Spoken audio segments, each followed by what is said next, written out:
I'd like to welcome people who are joining us on Facebook Live and LinkedIn and Twitter and all the other good places. My name is Nelda Schulte, and I know that my banner for some reason shows in reverse. I'm just checking with Restream people and seeing if they can fix that. But my website is neldaschulte.com, same as my logo, and I have a property. It's not a property management business. I used to have a property management business. I have an online business that helps landlords and property investors build a profitable do-it-yourself business with resources including courses, coaching, and many free resources. You can find me on www.neldaschulte.com. I'm on Facebook at Alberta Landlords Watch and on Twitter at Nelda Helps Me. So the reason I do this talk show is because when I bought my first property, I made a ton of mistakes. And I would like to help all new property investors, all new landlords, to bypass stepping into the landmines, the emotional and financial landmines that I stepped in, and just go past that and have a much easier time with us. So that's why I do this. And that's why I bring on special guests like tonight's speaker, Sharmane Watt, who hails from Saskatchewan, and she is a multi-family property investor. And she is the owner of 2 single-family homes and 3 multi-family apartment blocks for a total of 73 doors in Saskatchewan. Welcome, Sharmane. Thank you for having me. I'm so glad you're here, and I know there are a lot of people who are so interested in multifamilies. They'd love to get started, but they have no idea how to get going. So how did you end up owning apartment blocks? Tell us what your journey was and how you got there. Well, it's been a long, hard journey, actually. It's not been easy along the road, but anything that's worth doing does take time. The first one I got involved in was a person out of Saskatchewan I knew had bought one, and they were looking for investors. And at that time, I didn't have quite enough money to invest. So I knew somebody else that was also wanting to invest in an apartment block. So I introduced them, and in doing so, the owner of the property decided that for the money that this investor had invested, that they'd give me a percentage ownership for that. So I appreciated getting started that way. And then the second one was a similar situation in Regina. And then the third one, I actually had found the apartment block, and I felt, well, this is a great building. The boiler is in good condition. I believe the boiler was from 91 or 93, something like that. But it's a great building. It's got concrete blocks, it's got concrete floors. So it's a really solid construction. The other thing I liked about the building was it had a pitched roof. I personally hate flat roofs. In Saskatchewan, it makes no sense. You know, a flat roof needs maintenance every 8 to 10 years. A pitched roof needs maintenance, when the shingles blow off in the wind. But other than that, the shingles will last anywhere between 15 to 30 years, depending on the weather. So I like it for that reason. So this building had a lot of things that I was interested in, and so I thought it was worthwhile. So then I found some investors to partner with me on the deal. Oh, that's great. Well, that's a big question because I think a lot of people are of the opinion that you have to have millions of dollars if you are going to buy a multifamily. And you didn't. So, kudos to you. Thank you. You put yourself out there. You said, "This is what I'd like to do." You said, "I can't afford it, but I can find you somebody who can." And then they said, "Well, no, let's bring you in. Let's bring you in." So that's great. So there are a lot of great ways to get into real estate, but I think a lot of people think that. They think if you don't have the money, that's it. The door is closed. And clearly, what you've shown us is that that's not the case. So I'm actually very happy to hear that. So what kinds of questions should somebody be asking when they're going to buy an apartment complex? Because you talked about the roof, you talked about the boiler. What should they be looking for? Well, they should always make sure there's no liens on the property or that somebody hasn't been sued and they have something, owing against the property in that respect. Make sure that you do a thorough building inspection. Is the crawl space, does it need any, how old are the sewer lines? How old is the electrical in the building? The building I found and I did all the work on here in Regina, had new electrical put into the building prior to me buying it. So that was one less thing. The building was built in 68. So you can assume that back in 1968, they did not have the electrical requirements that we have now with microwaves and dishwashers and electronics. So a lot of the apartment blocks that are older cannot handle the electrical requirements that people need nowadays. So you have a potential to have fires. The other thing I like about the concrete building is it doesn't allow sound to transmit from suite to suite. You don't even know you have neighbors most of the time in this building, which is huge. So in this particular building, I've made it an adult-only building, and I target shift workers and it's been quite easy to fill in that respect. Look and see if there's any outstanding repair requests on the property from the city. Here in Regina, we have to do a backflow. I forget what it's called, but it's a backflow test on your system every year to make sure that no contaminated water is going back into the city side of the water system, which is huge. Check and see how old are the windows? Have they been updated, or are they original to building?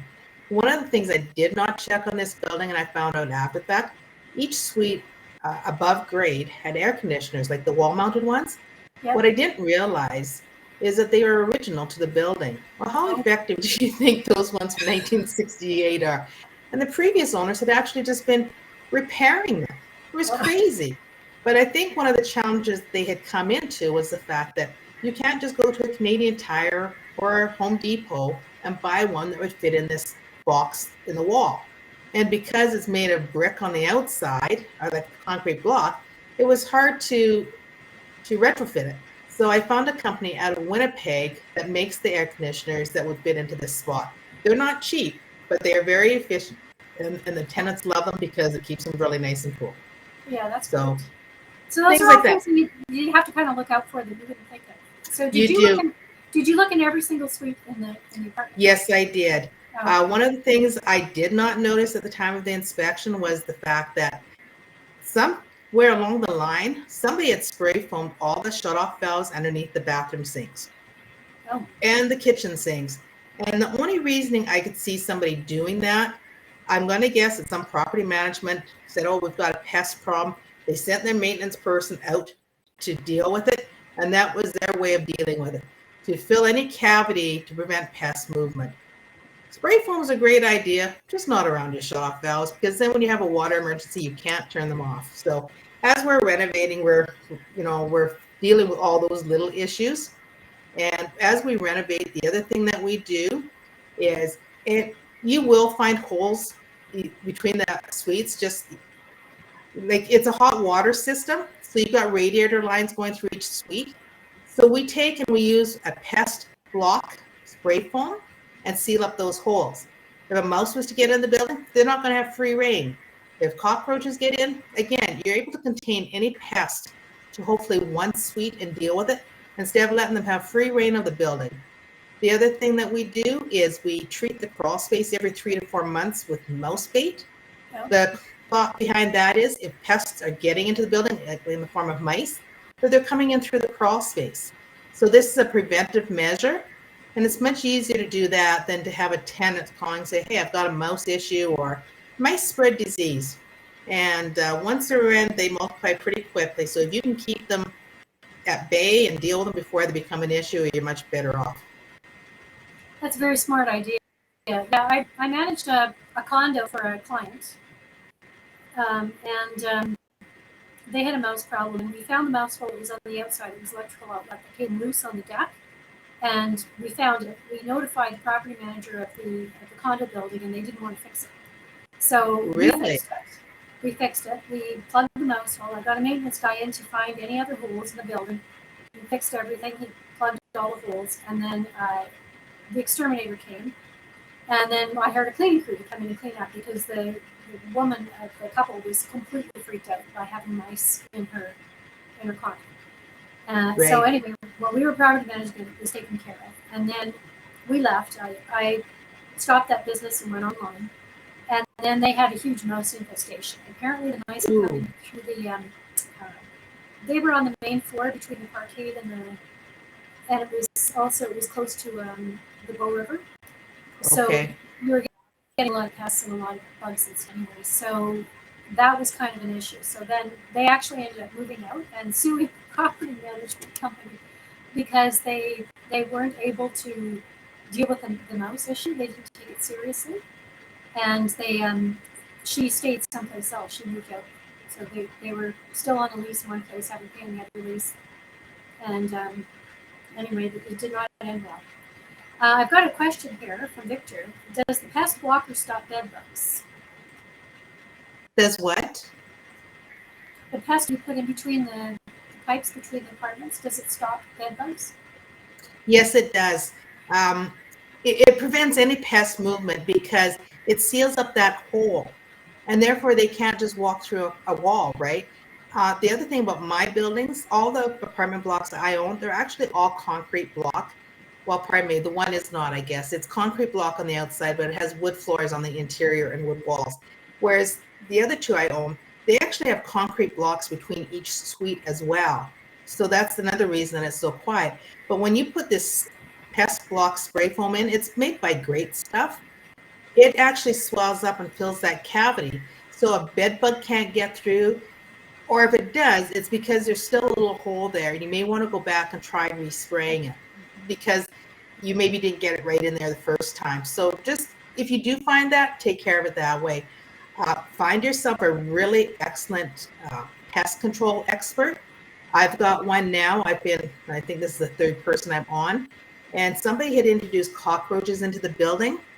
They had them for 4 months before they told me. And by then, of course, they had infested another suite because they were friends and they went back and forth. And those two suites were the only ones that had the issues. We did find a couple out in the hallways, but then we would treat the hallways and basically I kind of spray around all the doorways because that would keep them out of the other suites. And also have door sweeps on the entrance doors into each suite was another thing that really helps. So anything that you can do to prevent a pest from moving about is worth your time and effort. Yeah, and I've heard that the weather barrier strips that we were just talking about on the bottom of the door, they also help keep the smells inside as well. So if Yes. somebody's cooking fish or something, you can't. Well, another thing, yes, and another thing about the door sweeps on the bottom to help seal the suite.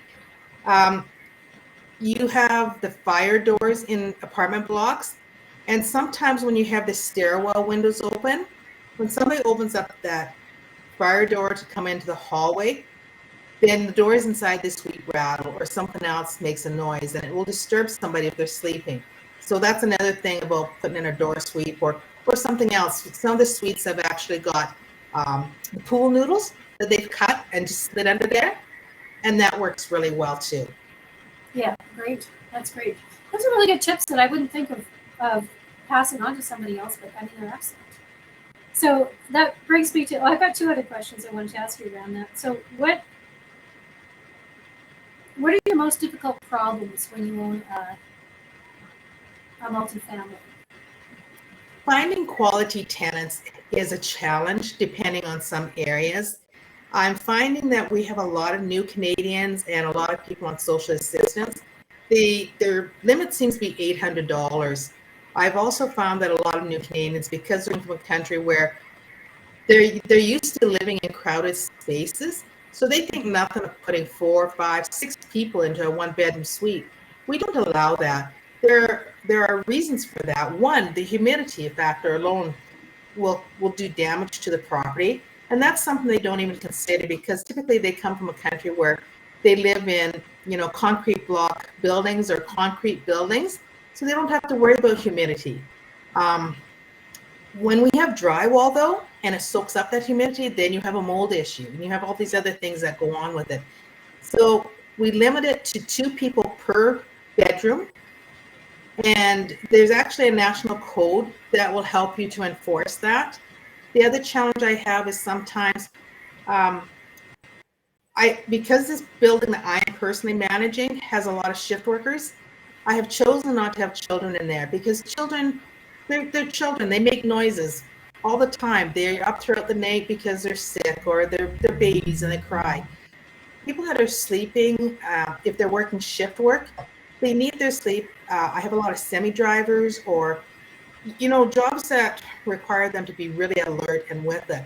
So that's one of the reasons I chose to go to a child-free environment for this particular unit. I think So children need more of a single family home. yeah. So you're kind of looking at I'm guessing that area is kind of, must be sort of like a trades worker or shift worker kind of area. Well, it's close to the major arteries in the city, so it's quick and Okay. easy to get out to all the major places. And that's one of the things. Okay. So when you were looking at the apartment building, you didn't just look at the plumbing, the electrical, concrete, the roof, the boiler. You also looked at who did it attract Yes, and what can I reach, yes, and then what do they need to be comfortable and stay put. yes. My goal is that provide a quality product and I'll find quality tenants. And in doing so, I also charge a higher rent than some of the units around me. In this particular building that I am personally managing, it's 17 suites, which is very unusual to have an odd number. So I have 16 one-bedroom units, and I have one two-bedroom, 1.5 bath. I never have troubles renting those suites out for more than the other ones in the neighborhood. And a lot of it is because, one, the common areas get cleaned every week, whereas a lot of the property management companies only clean the buildings once a month, which to me doesn't seem like it's suitable. I'm over on site all the time. So the tenants know me and they feel committed to me to a certain extent and me to them. If they call and say, hey, this is dripping like a tap is dripping, I've had the same maintenance person since the fall of 2016. He's not cheap, but when he comes in and does a repair and it's done properly, he is professional, he's clean, and the people, they like him. They all know him by name too.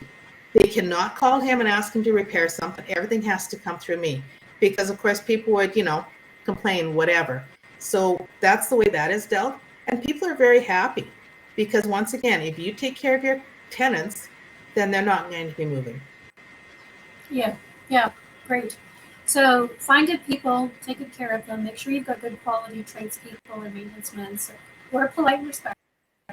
That was always my mandate too. I had a team of people that would go out to our properties, but they were always people that I vetted and made sure they were very nice, they're polite, they're respectful. The tenants liked them. The tenants were comfortable with them. And yeah, I mean, you're going into somebody's home, so yeah. Mm-hmm. People want somebody they feel safe and comfortable with, and I want to know that they're safe and comfortable as well. So that was a big one. And then somebody who does good work, not necessarily the cheapest, but if they do good count on them, that's pretty important as well. So okay, those are the good things. So I'm going to go back to finding quality tenants. So I do a lot of pre-screening up front. Usually I'll put an ad out on, that this is for rent. I'll put up as many pictures as I can. And sometimes the place isn't clean because somebody will move out right away, but I want to get it advertised. And I try to take the best picture so it doesn't show how dirty it is sometimes. And some of the units have not been renovated, so they still have carpets. The carpets do not get cleaned until somebody is ready to move in because people will come, they may have dirt on their feet or whatever. This way the carpet is cleaned just before they move in and it's ready to go. I make sure they understand that, it's a building where I expect you to be treating it as your own little community. Get to know your neighbors, treat it with respect, and education is huge. I screen them up front by asking how many adults, how many children, any pets, because again, I do allow pets, but there is a limit because I'm not going to take 6 dogs. Are you working? And if they're not working, I don't automatically say no to them. And then if they, answer all these questions appropriately, I'll then do a showing. And then if they fill out the application form and they've checked off that they have a criminal record, I have asked them to get a current criminal record check, and they do. I do not pay for it, they do. And then if everything they have disclosed on that application matches what they have said as to what shows up on their criminal record, I will consider them. And a good example of that is I had one young man. I guess the other thing I view it is you can be young and stupid. It shouldn't Yeah, follow you for the rest of your life, right? agreed, So yeah. I had one young man who had he decided he couldn't afford where he was living at, and he'd gotten behind his payments, which I had known, and he told me that. And he paid it off as soon as he could after he moved out. And his stepdad was his support system, and his stepdad actually paid his first 2 months of rent so he could get back on track. And he did have a criminal record, but everything he had disclosed on his application matched up what he had said on his application. So I was happy with that. I gave him the opportunity. He's been in there a year and a half. We've had no issues. He called me up last night and said that he's got a new job for another company and he'll be making more money. And he was happy, so I congratulated him. Um, Again, it's helping them to be successful in life as well. Again, sometimes people end up in situations that are no fault of their own, through a divorce or through medical circumstances, whatever. And a person shouldn't keep knocking them down. They have to be helped to get back up sometimes. And this is part of that. Yeah, but he was willing to jump through the hoops that you gave him as well. So I Yes. 100% agree with you on those things as well. I know people. I used to teach. I taught at a few colleges. My background is adult education. So I remember some of the students that we had in one of the colleges I taught in. Some of the people that I would have never in a million years thought had a criminal record told me they had a criminal record because I would, of course, be sending them out for internships or interviews or whatever. I had to disclose, and I'd say, by the way, if you have any of this, please tell me because if you're going to hospitals or vulnerable communities or whatever. And I was stunned at some of the people who told me they had a criminal record. I mean, these were upstanding people, you know, doing everything they could to move forward in their lives, great students, respectful, polite, paid all the bills. And I thought, great. I thought that shouldn't follow. And if they've been honest, then we should be able to give them a chance. And I feel the same way with people who've like with bankruptcies. Okay, if you have a history Yes. of not paying because you just don't feel like paying your bills, and there are a lot of people like that. I don't want you. But if you've had a death in the family, a child's been ill, you've been ill, you can't work, like you said, things go because you got divorced. That happens to a lot of people. And It does. why should you keep knocking them down if you're making every effort to get back up again? I've brought in people who've been bankrupt a few times and have never regretted it. They've always been very good. So, I think the thing about giving them a second opportunity in life, I also monitor them a little bit closer because sometimes they may start to slide and they just need some more guidance. It's not a case that they're trying to be bad. They just need guidance. They've lost their way again. So if you can help them get back onto that path of doing the right things, it's huge. well, you're very kind. I don't know too many landlords who do that. That's but I think there's a lot of wisdom in talking to people and saying, "Look, on, talk to me about it. What can I do to help? What can you do to help people?" So There's a lot of people with mental health challenges, and it's unfortunate because they end up being homeless. And sometimes they end up being homeless because they don't feel, I won't say don't feel safe, they don't feel like they're understood or heard where they're living at. And I have one person in an apartment block I own. When I purchased the building, the person was working, they had a vehicle, they were driving. And then over the years, I don't know what happened. This person lost their job, they got fired, whatever. Their vehicle, of course, they couldn't afford to pay for it anymore, so it went by the wayside. This person pays their rent before the first of each and every month. And in fact, before Christmas, this person paid 4 months' rent in advance, which I've since found out is actually not allowed to be done in Saskatchewan. I didn't ask for it, so I don't think there'd be any harm there. But it's interesting. This person felt that their accommodations were so important that they needed to pay it ahead. And unfortunately, when I've been into this person's suite, I feel sorry for the individual because they've ripped the doors off, they've punched holes in the walls, things like that. It's sad to see a person living like that, but the person is so kind and soft spoken and just they're a decent human being who is challenged with some mental health issues, unfortunately. So, and they shared that with me, and They're doing what they need to do to try and get better. Does work on the side when they can, and does have supportive family, which is huge. But again, this is a person that will probably never ever move, no matter what, because they don't like change. Yeah, yeah, yeah. And they feel comfortable where they are. Like, Yes, they're not going to have too many places where they feel comfortable. They feel comfortable in a place. right. But they damaged your property, and you're okay They with it? did. I went into the suite the one day, and all the the switch plate covers were off, the light switches and the plug-ins, and so those had to be put back on for safety reasons, obviously.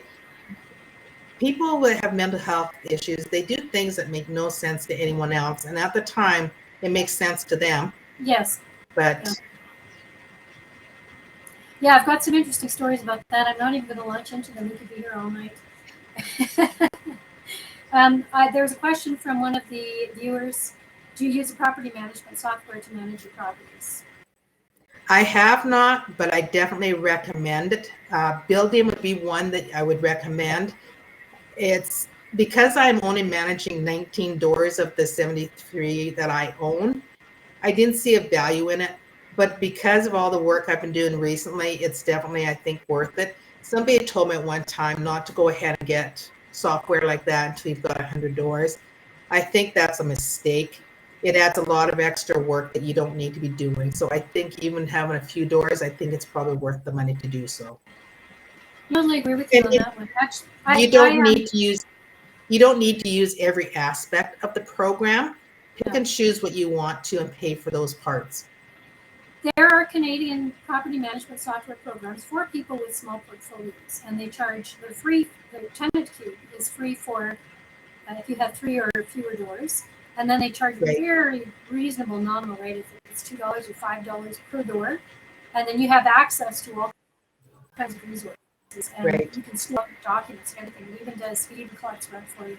So for the price, it's almost a no-brainer to sign up for something like that. Especially if you're a one-person team, it's imperative that you streamline as much as you can. I've also, having the online forms is another asset. What's nice about that is the fact that you don't have troubles reading somebody's handwriting. It's legible. That's a big one. I will attest to that. I've spent many an hour on the phone asking someone, is that a T or a D? Is that an I or a J? Can you tell me if that's, whatever. But anyway, I've got the worst handwriting out there, so I wouldn't expect any of mine and befriend me at the end of that day, because that would probably put me in the bad books right after that. So we've talked about property management software. What's the easiest part of being an apartment building owner? We've talked about the hardest part was finding good tenants. What's the easiest part? The easiest part is after you found the right tenants, they treat you like family.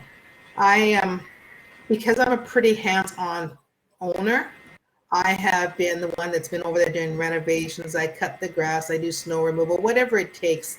I've done it. I'm not doing that so much nowadays, but that is definitely what I did when I first started. And they'd see me out working on a hot summer day. They'd bring me out a drink without even being asked. That's very nice. It is wonderful. So once you've got that, the easiest part is that they're there to help you, and you don't even know it sometimes. A couple of years ago, I forgot to turn off the water sprinklers at the one property. And the last cold spell in March, of course, the pipe froze and burst like 10 p.m. And two of the tenants rushed out of their suites to see what the horrible noise was. And they discovered this frozen pipe burst outside. So they tried to shut it off, but of course they didn't know where the shut-off valve was for the water sprinklers. So they called me. And once I got over there and I said, oh, it's underneath the stairwell and there's no light under there. The one guy got out his cell phone, turned on the light. He crawled under the stairwell, not me. He did. And he turned off the water for me. Oh, that was sure nice, I must say. It's little things. Sharmane, I'm so happy to hear these nice stories, because we had two clients who had mega properties, like over 10 million real estate. And they had the worst attitude towards their tenants. We actually ended up firing both of them because I didn't like the way they treated people. I didn't like the way they were violating the RTA and human rights. And I just said, no, I'm not going to represent people. But tenants are bad. I don't want them to know who I am, blah, blah, blah. And I've had mostly good tenant experiences. If you vet them, if you really do a good job of screening, and you're on their side, you do good work. Like you said, you keep the property in good shape. When they call you and ask you about fixing things, you do it nicely. You say, thanks for telling me. I send them Christmas presents. I send them welcome gifts. And the ones that I have now are all very appreciative and they're very kind. And I have 3 tenants that pay me early every month. Like, we're not talking a week, we're talking sometimes 2 weeks. So there are a lot of good people in the world. There are. You have to do your homework. They're not just going to show up. I also believe that tenants sometimes don't know how to be good tenants. You look at the way they've been raised, you look at the different environments they've been raised in or different countries. They don't know. So I have worked hard on educating tenants, and the reason I want to educate them is so they can be successful, and it cuts down on the workload for me as well. If they spot a challenge in the building or they see something, I don't live there. Let me know. I will action getting it repaired. You might see something that somebody will not see for 2 weeks. Let person know, and it can be fixed quicker. So I look at it as being tenants that don't know how to be good tenants, not that they want to be bad tenants. And that was part of the thing, of working on all this documentation that I've been doing over the years as well. Yes, I guess now would be a good time for you to talk about your documentation, because Sharmane told me about this before. She said, I developed this documentation for newcomers to Canada, and I've got all these different ways that I can educate people. And I thought, yay, so glad to hear that kind of thing, because of course I do a lot of educating. That's what my website's all about. And I'm so thrilled when people come up with brilliant ideas like Sharmane did. So Sharmane, tell us what you created and tell us what it's about. Well, one of the first ones I created was, it was very basic. It had the address, it had all the emergency numbers. And the reason I did this, a mother from another country had just moved to Canada, had a small child, spoke no English, read no English. Communication was extremely hard. I was so concerned that this child might need medical attention, or they might have a fire or something along that line, and she wouldn't know what to do. She had a cell phone, and signs are, international. You know what a fire truck looks like. You know what, those first aid looks like, that type of thing. So the first document I made was with that. So it had the police, fire, ambulance, 911, all those things on there, along with the address, because it's not, when you're in an emergency situation, you don't think clearly. So then you go, oh, what is my address? I don't know what my address is. And then you're kind of scrambling. But if you have this document sitting there, you know your address, and that'll help you get the emergency that you need so quick. And then any time that a challenge would come up within one of the rental properties, didn't matter which one it was in, I'd create a Be Smart document. So things like Be Balcony Smart, Be Mail Smart, Be Sewer Smart, Be Humidity Smart, all those types of things. And it's not always that it happened even in my building. I'd hear about it somewhere else. Be Pest Smart. So bed bug prevention, cockroach prevention. One tenant from a new country had called me one day and sent me a picture. I didn't know what this picture was. Turned out it was an orange that they had sitting out. They cut it up, and they had this trail of ants going to it. I'd never seen ants in the building. I was shocked. Well, they had a habit of cutting up oranges and leaving them sitting around for their children to eat. Oh. So, of course, the ants loved it. So I got some ant spray and we sprayed it around. And he said, well, they're back. I said, well, stop leaving the food out. Again, it's educating them. So then they quit doing that. But I also had him spray around the exterior of his property, especially around the window wells and the doorways. And that actually took care of the situation as well. So again, different countries, different ways of doing things. And it's just getting them to understand with being sewer smart. After I bought the one apartment block, I had a sewer backup in the one suite and did a lot of damage. And it turned out somebody had been putting potato peelings, carrot peelings, and stuff like that down the sewer line. Well, it doesn't take long to plug things up real quick. And so that was the second item I made up, was being sewer smart, what not to put down your sewer lines. And it's actually quite an extensive list, because if you go to at least for the city of Regina, if you go to the city of Regina website, it will show you a list. And of course, they have what they call fatbergs, I guess, that are a problem not just in Regina, but elsewhere throughout the world, because people put a lot of grease down the drains. Yeah. And then, of course, that plugs up the sewer lines further down. There's one area in Regina, it's a new development area in the south part of the city, and they have a real issue with fatbergs. And this particular community, because it's a new area, it's also got a very high new Canadian population. So the city has been working hard to educate the residents in that neighborhood not to be putting grease down the drain. Now, I don't know if the countries they come from don't have sewers that they have to be worried about. Like, I don't understand. But again, I just take it that they don't know, and that's why it's happening. Yeah. So educate, educate, educate. Yeah, that's really good. There was a book that I read years ago, and I still have a copy of it. It's by Mike Butler. He's an American landlord. He owns hundreds of properties. And he said the very first job that he got was bagging groceries at this place in the southern United States. And they gave him something like 15 hours of training for just bagging groceries. And he said, if this grocery store can give you 15 hours of training for bagging groceries, you can train your tenants who are handing keys of $100,000 to $500 million property over to on how to treat your property so that it stays in good shape. Because he says if you don't educate somebody, if you don't tell them, you can't blame them if you don't know. That's right. So, yeah. The other thing I think it might help with in the future, although I've not had to test this theory, I figure if I educate them and I give them this documentation, I give it to them either in PDF by email, so I know they have received it, because we correspond back and forth by email, or I will actually give them a hard printout copy and leave it in the suite when they move in and ask them to read it and go over it. But one of the other things I'm hoping that if I ever had to use it, I'd be able to, in Saskatchewan, it's called Office of the Residential Tenancies, so they oversee what happens. If a tenant would say, well, I don't think I should have to pay for this, I'd say, well, hold on, you've been educated, don't put this down the sewer lines, and yet this is what we found as in your suite. So I'm hoping that they would side with me. Once again, I've never had to test it because I've worked on educating them instead, but I'm hoping that would help in some way. Yes. Yeah, and I'm sure it does, because, like you said, people don't know. We had a guy who lived in our downstairs suite, and we had sewage backup, so we got everything fixed. There was a broken sewage pipe. They did all the sleeving. That cost me like $10,000, $12,000, $15,000 to get it all done.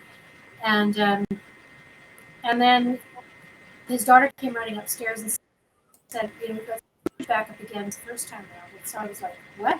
I just had all this fixed. I had everything routed out. So anyway, we called the plumbers. They came down again, and one guy said, yeah, he's flushed grease down the sink, and that's why I called. Wow. This was like a 40-something guy with a daughter, and I thought, he didn't know not to flush grease down the sink. He was white. He was Canadian. But regardless of whether people are immigrants or not, I think you have to educate everybody. Assume everybody does anything, and then right. And then you're better off. Yes. So you talked about pre-screening, you talked about vetting, you talked about educating your tenants.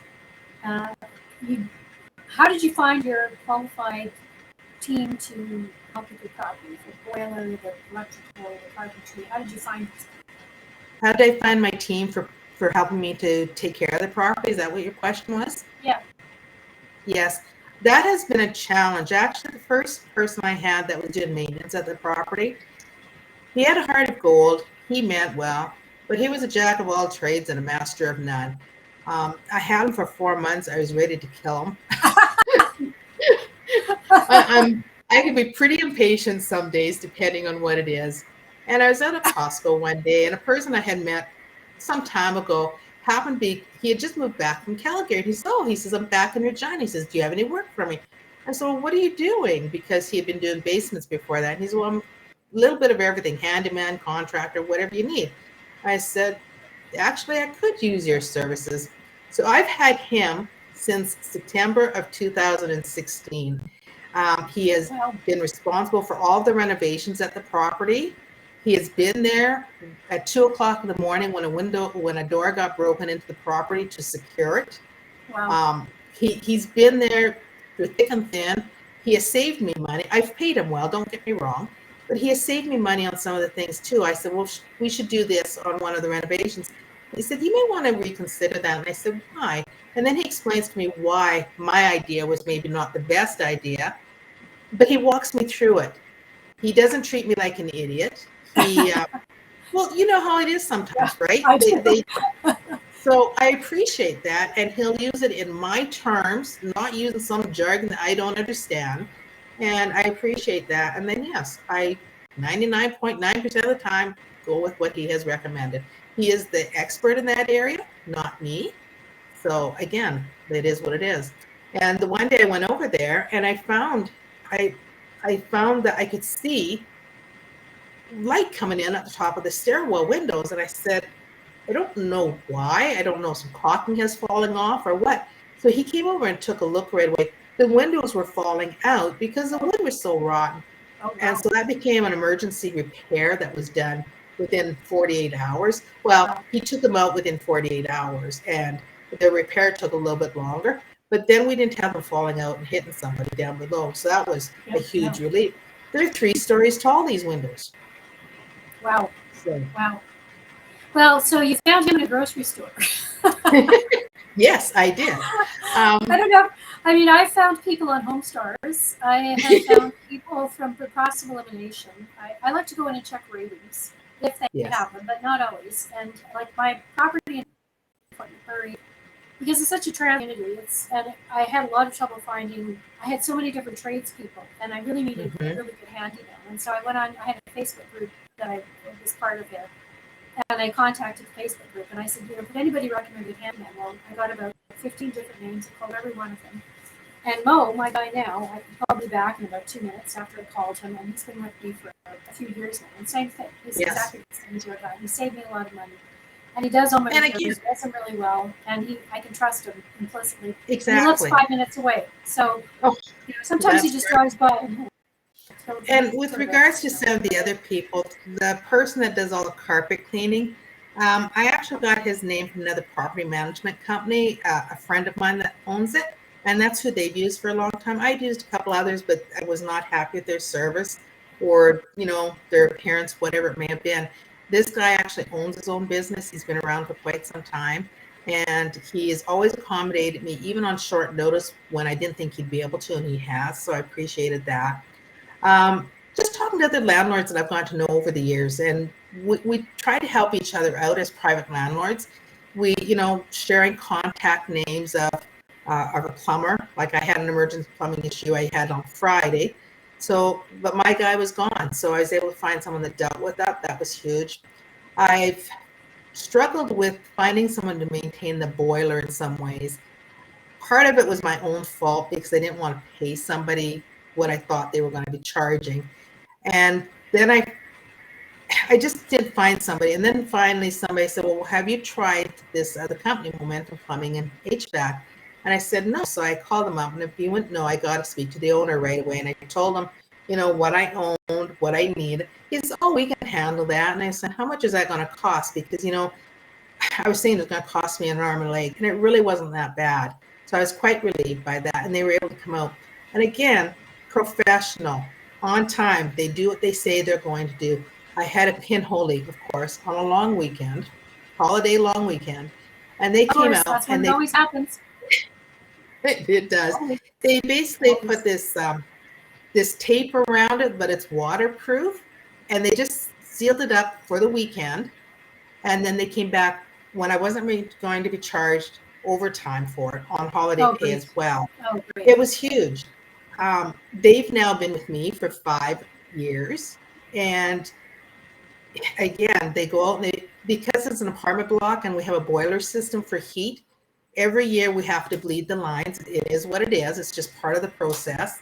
And I know now which is the suite at the end of the line. It's the top floor on the southwest corner. So that person that had been in there for a couple of years, he'd call me and we'd go out and they'd fix it. And then, of course, about 48 hours later, he'd say, I have no heat. And they'd have to go back out. But he knew this. But the one day when they were on site and I was on site with them, I don't know what happened. He started yelling at me. And this guy's like 6 foot something. I'm just 5 feet tall. And it was actually the owner there that was there that day and not one of his employees. And so I just walked away and I waited for the person down at the door because there's no use in getting into an argument with somebody that's not going to, hear you. And there's a huge size difference, so I'm not going to win any fight in that respect. So I waited down at the bottom of the stairs, and when he was done, he came down. He says, "Don't you ever go into that suite by yourself." He would not leave the property until I had left the property in my vehicle. And then, of course, he made sure that all of his guys were aware that this person had a short temper. I'd never had a problem with this person. I think it was the straw that broke the camel's back that day, whatever had happened. And I immediately went home, issued him a written warning that verbal abuse would not be tolerated by anyone towards anyone. And I never had another problem with him. Yeah. So, yeah. It's good to have that wisdom that, like you said, of years where you realize that he's maybe had a day where, like you said, it was a straw that broke the camel's, but you had to set it straight and let him know. We do. And I think the other thing that person has to keep in mind is this was another new Canadian. Sometimes new Canadians, where they come from, women have no rights. So I think sometimes it's hard for them to acknowledge that a female owns the building and can tell them what they can and cannot do in the building, in that respect. So I think sometimes they have a problem with that. It's not something they're going to get over quickly or easily sometimes, and maybe never, depending on, how ingrained that is in them. But for this person, like I said, I never had problems with him again. He did move out in January of this year because I had to evict him for non-payment. He'd lost his job. But he moved out willingly, no issues. The place, he left some things behind, but it wasn't damaged. It wasn't overly dirty. So again, it's a win-win in that respect. Yes, I lost money, but it could have been a whole lot worse. Yeah. The other people. So do you have to have do you have to have a big reserve fund? Like if your boiler, like you said, I don't have a deep reserve fund, and that's part of the challenge of owning properties. The investors, unfortunately, do not want to put in any more money, and that has now forced me into selling the building because we cannot continue going the way we are. So probably by the end of the week here, the building will be sold. And it is what it is. I'm going to be sad to see the building go, but I'm also going to be happy because if you have investors that are not, they're not doing what they signed up to do, it makes your job really hard. And so you just have to move on and say, yep, time for another opportunity somewhere else. So how was that the building that was 1968? Yes. Okay. Yeah, I've got one lady I know who's an investor who's made millions and millions, and she doesn't ever buy buildings that are any older than. She usually buys single-family dwellings, but no buildings that are older than 10 years old. Mm-hmm. Because 10 years is kind of the mark, and I've noticed that 10 years is the mark when things start breaking down. Right. But what I'm finding though is the problem the challenge I find with a lot of the new builds, at least here, the multifamily units, they're all wood construction. Yeah. They're not good quality construction. They go up very quick, and you can hear your neighbor talk, and you can almost hear your neighbor breathing in some of them. I'm not opposed to cutting corners where you can, but sometimes I think they've cut corners a little too much when it comes to having multifamily residences and what they expect people to be living in and paying the prices that they are. Yeah, I wouldn't. As a renter, I moved out of wood frame buildings because my neighbors were having fights. People upstairs were having fights, and I thought, I don't want to do this. I don't want to hear it. So exactly. I moved into a concrete condo building, I had a much easier time of things because I really didn't want to hear people's conversations. And at the time, I had a piano. I was teaching voice lessons, and I also didn't want them to be bugging me. So concrete buildings worked out really well. Yeah, that worked out great. So if you can own the building, I think that would be ideal. But even then, if you have a lot of repairs, then you're not going to be making a profit, are you? So how do you determine whether or not you can make a profit on the building that you bought? Whether to determine what? How do you figure out whether or not the building's going to be profitable for you before you buy it? Well, after you've decided that, after you've gone through the building and you know what the price is, then you have to determine what the rents are. Can you actually increase those rents? Are they below market value? Sometimes they are, sometimes they're not. If you are going to increase rents, do you have a product that will sustain that rental rate?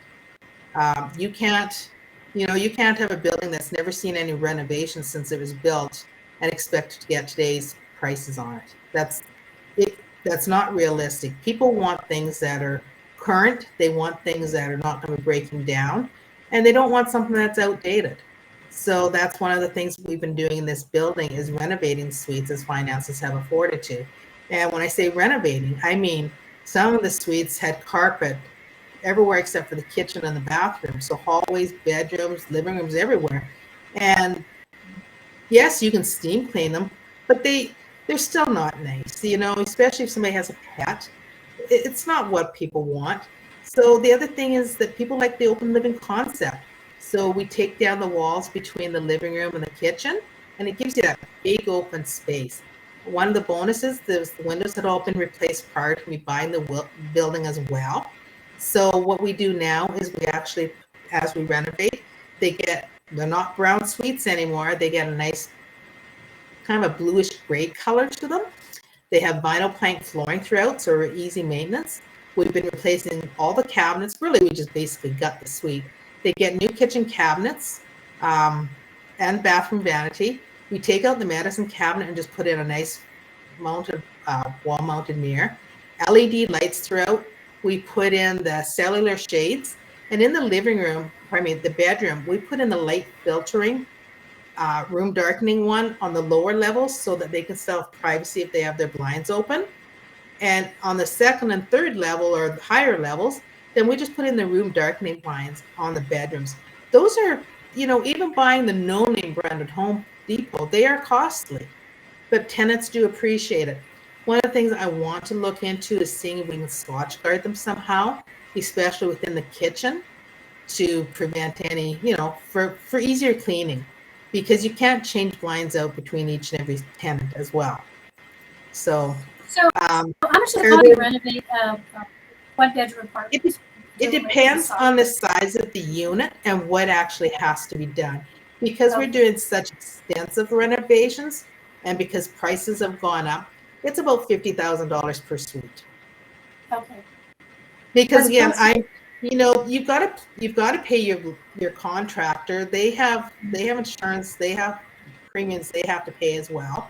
I do not go out and source materials. He does all of that. I don't do any of that. And the other thing that we've been doing is we've been changing all the copper lines as we can, like when we renovate as well. We're changing them to PEX and PVC because again, over the years, the copper is getting pinhole leaks, and so there are the odd, they're wearing out. That's all there is to it. It's a 1968 building. So yeah, as opposed to, I'm thinking, well, $50,000 per suite, but a house, if you buy a single family dwelling and you're doing renovations, $50,000 is just a spit in the ocean. It is. Well, it adds value to the property, though. Again, the suites that used to rent for $700, I'm getting $1,000 for. And yes, it's going to take a little while to pay that off. But these tenants are not moving every 6 months or every year. They're in there for the long haul. So I don't have that tenant turnover. So you're saving money on advertising. You're saving money on like all kinds of things. And again, the tenants I've got, almost all of them pay their rent before the first of the month. I'm not chasing them down looking for things. The other value add that you could do to a property if you buy it, storage, huge, for bicycles or for their winter tires, whatever. So if you have an area that you put a storage unit on and rent that out as well, that's another value add. That's a brilliant idea. And do you charge extra for that, or is that included in other price? Yes, I would charge extra. The other thing is, at this particular building, I have 5 lower level units, so they have no outdoor space, whereas all the upper ones have large balconies. That's another bonus about having an older property. They have large balconies. The new builds have just something small for a little bistro table and 2 chairs if you're lucky. One person once made a comment, there's not even enough room to stand out here and smoke a cigarette and turn around. I don't smoke, so I didn't care. But I thought that was an interesting conversation, to have had with that person. So one of the other things where was I going to go with this now? I forgot. Sorry. I was talking about renovations Value add. and costs, and you were telling me what renovations you were doing and how much it cost. And yeah, I kind of lost my train. The outdoor space. So Oh, what I've yes, been storage. thinking about doing for the lower levels, there's actually a lot of space around the building. Now they would have to exit the building for 3 of them, but they would have space right outside their own windows that they could have their own. I wouldn't call it I call it a patio, which would be twice the size as the balconies above. But that would give them their outdoor space to go ahead and have a barbecue or patio chairs or plants, whatever they wanted. I have not done that yet. The other challenge is it's a very windy corner. That corner, the wind, I don't know, it's horrible. So I'd have to put in some sort of a fence that would also keep, they would give them their privacy as such. But in so doing, then I don't want to block their view from their window. So I have to come up with a solution to that. But anyone I've talked to, they love the idea of having that balcony, because then I could charge more for those lower level units as well, because now they've got that outdoor space. Yeah, that's a brilliant idea. I never thought of that. So that's really great. So I think we've covered just about everything we needed to cover here. We talked about how you got into investing, what are the worst parts of it, the hardest parts, the easiest parts, the nicest parts. Talked about your forms and your issues with bugs and how you educate your tenants in all areas, which is a brilliant idea. I think you're just a very good problem solver here. And then I talked about the last little bit where you had storage areas and document space, renovations, and all that stuff too. Is there any last parting words that you want to instill with people who want to own a multifamily and want to get into it? I guess the thing is, don't be afraid. Get to know other landlords in your community that can help guide you along the way. Like I said, as private landlords here in Regina have gone to know each other. We've gone out for coffee prior to COVID to try and get to know each other as well, because we're a huge resource for each other. Don't look at them as being a competition, but look at them as being a partner in a lot of ways. Partners that can, especially if you have a partner that doesn't want to be doing what you're doing and you're doing it all by yourself, or you don't have something, maybe you don't even have a partner, but you need somebody and they can just guide you. Yes, we talk about the horror stories of being landlord. We also talk about the good things, as I've said. I've worked hard on getting the tenants in the buildings to treat each other, to treat the building as its own little community, and that has paid off immensely. And I guess it would have been October of 2020, a tenant called me just after midnight. I don't normally hear my cell phone ring when I go to bed, even though it sits on my nightstand. I am dead to the world, but I had not gone to sleep yet, so I answered it. It's unusual to get a call after midnight. So I answered it, and it was a resident saying, something's not right here. And I said, what do you mean? And they said, well, there's a cat out in the hallway, and that's not normal. And I said, okay. And they said, well, I tried calling the number. And I said, well, how did you get the number? Because, numbers, I don't release that information to anybody. That's tenant privacy stuff with me. And they said, oh, it was on the cat's tag. I said, okay.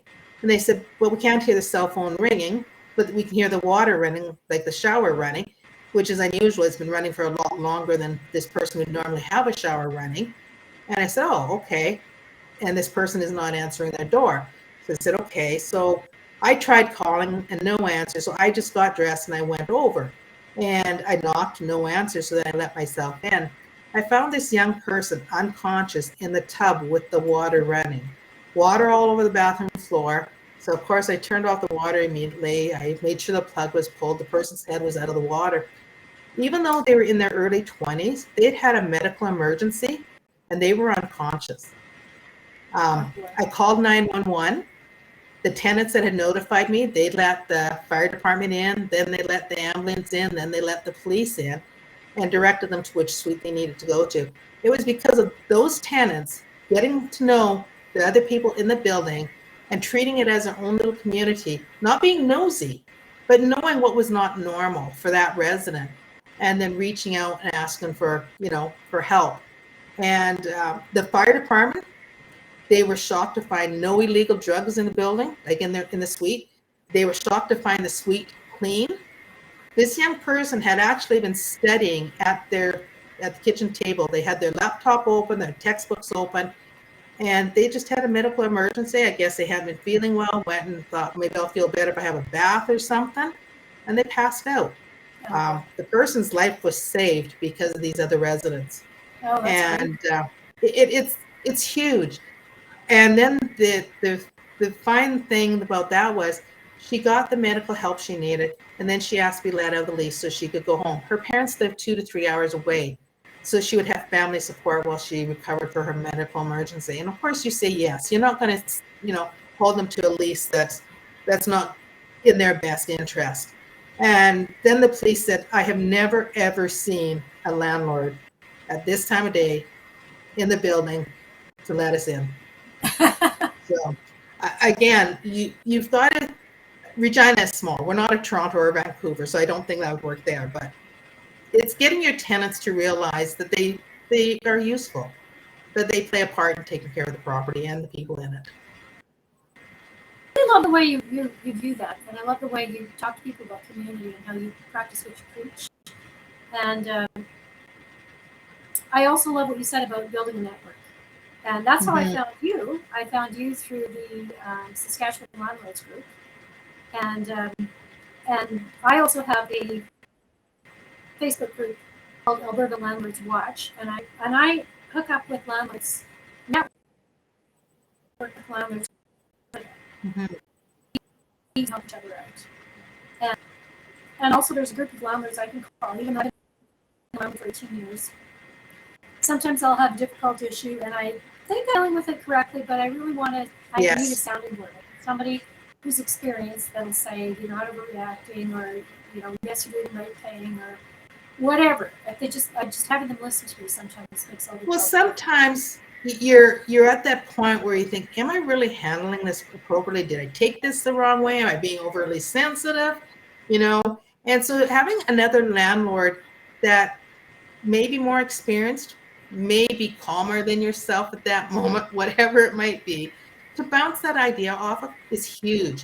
It kind of takes you off the wall of jumping off the edge sometimes, and or saying something that you will regret saying later on. Yes, so don't be alone. That's right. Establish a network, establish a community, join the Saskatchewan Landlords Facebook group, join Alberta Landlords Watch, join my membership on neldaschulte.com.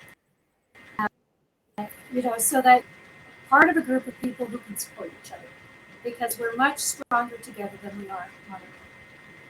So, Sharmane, I want to thank you. This was a wonderful interview, and you've got so many great ideas, and you put so many really wonderful humanitarian ideas into practice. And so I really want to thank you for sharing this with us tonight. So thank you so much. Thank you for having me. My pleasure. So if you liked this session, all you Facebook and LinkedIn and Twitter and YouTube viewers, like it, and tell all your friends and colleagues to share it with them, like it as well. And if you'd like to have access to free, reasonably priced landlord and property investment resources, jump onto my website, www.neldaschulte.com, and click the green membership button, and you're in. So thank you much, everyone, for joining us today. Thank you, Victor, for your wonderful questions. And Sharmane will be in touch through the group, through the network, through the line. Thank you. Have a good Goodbye.